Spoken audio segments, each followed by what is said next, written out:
Hi friends, అందరూ బాగున్నారా? నేను బాగున్నానండి. మీరందరూ బాగుండాలని కోరుకుంటున్నాను. అలాగే ఈరోజు వీడియో శివాలయం అండి. ఇది మాకు నెల్లూరు మూలాపేటలో చెరువు దగ్గర ఉందండి. నెల్లూరు చెరువు దగ్గర మూలాపేట. ఈ మధ్యకాలంలో కట్టారు ఈ గుడి కొత్తగా. చూడండి ఎంత బాగుందో చూడండి. ఇది మామూలు గుడిగా కాకుండా ఒక శివలింగం లాగా కట్టారు. అందుకని మీకు చుట్టూ చూపిస్తున్నాను.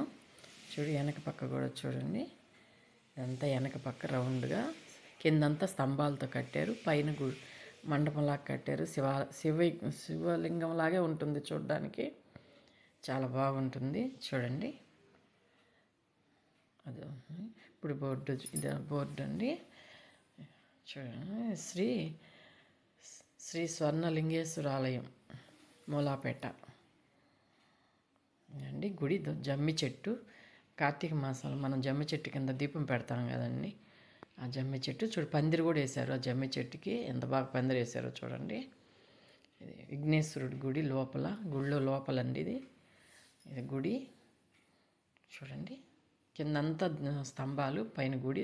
ఇది కొత్త రోడ్లోనే ఉంటుంది గుడి, ఎత్తుక్కోబడలేదు. ఎవరన్నా చూడని వాళ్ళు ఉంటే వెళ్ళి చూడండి, చాలా బాగుంటుంది. ఇది మెయిన్ రోడ్లోనే ఉంటుంది. గుడి ఆవరణం. కిందంతా స్తంభాలు, పైన మండపం ఉంది. చాలా బాగుంటుంది గుడి. చూడండి, అదిగో అక్కడ శివుడు ఉంటాడు. శివలింగం ఉంటుంది. ఈ వీడియో నచ్చినట్టయితే లైక్ చేయండి, షేర్ చేయండి, సబ్స్క్రైబ్ చేయండి.